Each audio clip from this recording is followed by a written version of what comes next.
Hello नमस्कार साथियों, मैं डॉक्टर विकास मिल आप सबका स्वागत करता हूं मेरे आपके अपने यूट्यूब चैनल के टेक एजुकेशन पर।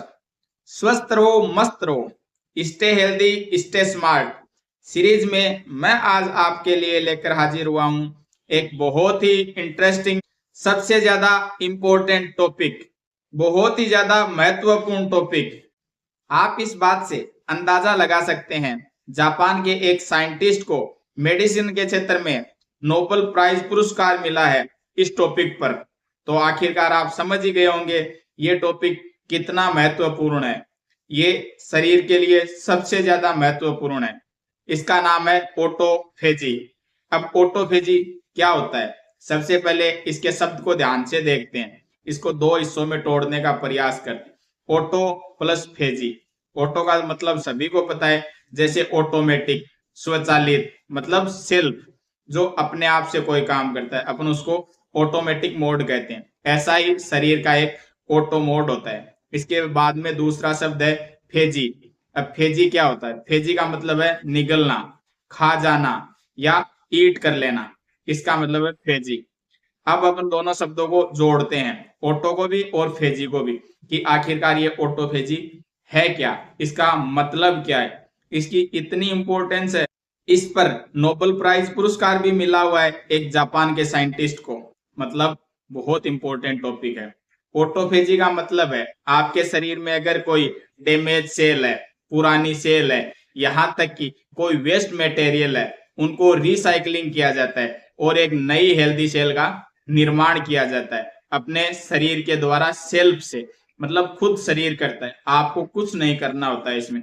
इस एक प्रोसेस को, इस एक प्रक्रिया को हम बोलते हैं ऑटोफेजी, जिसमें पुरानी सेल, खराब सेल, यहां तक कि आपकी कैंसर सेल, जो कि आपके वेस्ट है, आपके रॉ मटेरियल के रूप में यूज करके एक नई हेल्दी सेल का निर्माण किया जाता है, उसको बोलते हैं ऑटोफेजी। ऑटोफेजी को दो अलग नामों से भी जाना जाता है, इंटरनल सर्विस सिस्टम भी बोलते हैं और सेल्फ क्लीनिंग प्रोसेस होता है बॉडी का ये। इसलिए ये दो नाम भी बहुत ही ज्यादा इंपॉर्टेंट है कि बॉडी का सेल्फ क्लीनिंग प्रोसेस क्या है और इंटरनल सर्विस सिस्टम क्या है, मतलब ऑटोफेजी क्या है। अब हम चलते हैं इस वीडियो के अगले पड़ाव में, ऑटोफेजी के बारे में विस्तार से जानते हैं कि ऑटोफेजी को हम कैसे एक्टिव कर सकते हैं। सभी के मन में एक जिज्ञासा होती है, ऑटोफेजी शरीर के लिए इतना महत्वपूर्ण है, कैंसर सेल को भी डैमेज कर देता है, कैंसर सेल को भी खत्म कर देता है, तो ये मैं मेरे शरीर के लिए कैसे करूं। ये एक उत्सुकता भरा हुआ सवाल है। इस सवाल का जवाब हम सबसे पहले इसी वीडियो में जानेंगे। ये क्या क्या नुकसान कर सकती है आपके शरीर के लिए और ये किन किन लोगों को नहीं करना चाहिए। ऑटोफेजी प्रोसेस को अपने शरीर में एक्टिव कैसे करें, इन सभी सवालों के जवाब जानेंगे मैं, आप और हम सब इसी वीडियो में। तो अंत तक इस वीडियो को जरूर देखें। ये ऑटोफेजी अपने शरीर के लिए जरूरी क्यों है, इसकी इंपॉर्टेंस क्या है, ये सबसे पहला सवाल है। इसकी जरूरत इसलिए है, आपके शरीर के इन्फ्लामेशन को कम कर देता है, एंटी एजिंग प्रॉपर्टी पे काम करता है ये, आपके इम्यूनिटी सिस्टम को बूस्ट कर देता है, साथ ही साथ छोटी छोटी कैंसर की सेल हैं उनके रिस्क को कम कर देता है, यहां तक कि आपकी ब्रेन हेल्थ को इंप्रूव करता है, आपके फोकस को बढ़ा देता है, आपके स्टेमिना को बिल्डअप करता है, आपके मसल्स मास को बढ़ाता है। ये सारी चीजों में ऑटोफेजी का बहुत ही महत्वपूर्ण और अहम रोल है। अब हम ऑटोफेजी को शुरू कैसे कर सकते हैं, एक्टिव कैसे कर सकते हैं, वो भी सेफ तरीके से। ऑटोफेजी प्रोसेस को एक्टिव करने के लिए आपको सबसे पहले इंटरमिटेंट फास्टिंग पर प्राथमिकता से ध्यान देना है। जैसे 14 घंटे का उपवास, 10 घंटे खाना खाया, 16 घंटे का उपवास और उसके बाद में बचे हुए 8 घंटे में आपने खाना खाया, ये है इंटरमिटेंट फास्टिंग।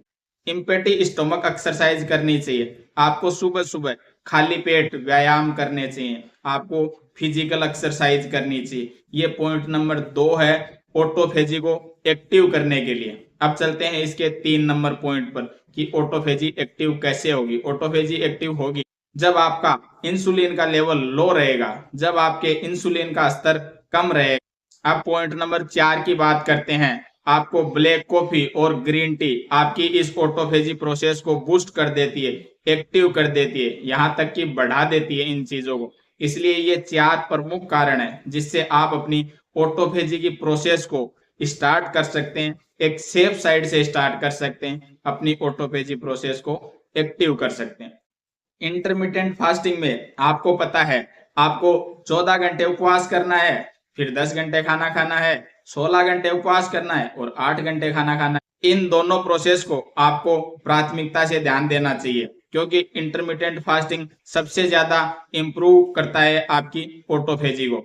आपको ब्रेकफास्ट है वो थोड़ा लेट करना चाहिए, इसके साथ ही साथ आपको डिनर जल्दी करना चाहिए, सोने से पहले जल्दी डिनर करना है, उठने के काफी देर के बाद आपको ब्रेकफास्ट करना है।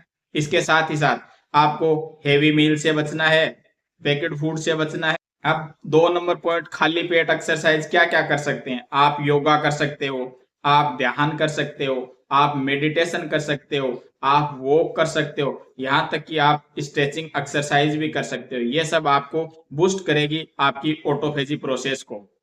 इसके साथ ही साथ आपको अपने इंसुलिन लेवल को मेंटेन रखना है, आपको ब्लैक कॉफी को प्राथमिकता देनी है, इसके साथ ही साथ आपको ग्रीन टी को प्राथमिकता देनी है। आपको क्या नहीं करना है, आपको कौन से ऐसे फूड है जिनको नहीं कंज्यूम करना है, आपको फीडिंग के टाइम में भी नहीं खाना, किसी भी प्रकार के पैक्ड फूड को नहीं खाना है, आपको शुगर ज्यादा नहीं लेनी है, आपको सोडियम ज्यादा इंटेक नहीं करना है। इसके साथ ही साथ फ्राइड चीजों से भी आपको दूरी बनानी है, आपको रिफाइंड ऑयल से तली हुई चीजें भी नहीं खानी है। अब हम बात करते हैं इस इंपॉर्टेंट टॉपिक पर, नोबेल प्राइज पुरस्कार किसको मिला और कब मिला। ये 2016 में एक जापानी साइंटिस्ट जोसुनोरी ओसमी को 2016 में ये नोबेल प्राइज पुरस्कार मिला था ऑटोफेजी पर रिसर्च के दौरान। अब आप सब लोगों ने सोचा होगा कि एक्टिव करने का बता दिया, सेफ साइड एक्टिव करने का बता दिया, ये प्रोसेस हमने शुरू कर दी, तो ये प्रोसेस कब रुक जाती है और ये ऑटोफेजी की प्रोसेस डिस्टर्ब कब हो जाती है? आप ऐसा क्या कर लेते हो जिससे आपकी ऑटोफेजी प्रोसेस धीरे हो जाती है, स्लो हो जाती है या डिस्टर्ब भी हो जाती है? इसके लिए आप लोग ज्यादा कुछ नहीं करते हो बार बार खाने को प्राथमिकता देते हो। जब आप फास्ट खत्म करते हो और आपका फीडिंग टाइम आता है तो आप ओवर डाइट कर लेते हो। इसके साथ ही साथ आप ज्यादा फ्राइड चीजों को यूज करते हो, पैक्ड फूड को यूज करते हो। आपको शुगर ड्रिंक से भी बचना चाहिए अगर आप इसको मेंटेन करके रखना चाहते हो। आपको लेट नाइट ईटिंग सबसे ज्यादा ध्यान देना है, कभी भी नहीं करनी है। अगर आप चाहते हो कि ऑटोफेजी प्रोसेस आपके शरीर में रेगुलर रहे, मेंटेन रहे, तो आपको लेट नाइट और ओवर डाइटिंग से हमेशा बचना है। शुगर कम से कम इंटेक करना और बार बार खाना नहीं खाना है। ये किन लोगों को नहीं करना चाहिए? अगर प्रेग्नेंट वुमन है तो उसको कभी नहीं करना चाहिए।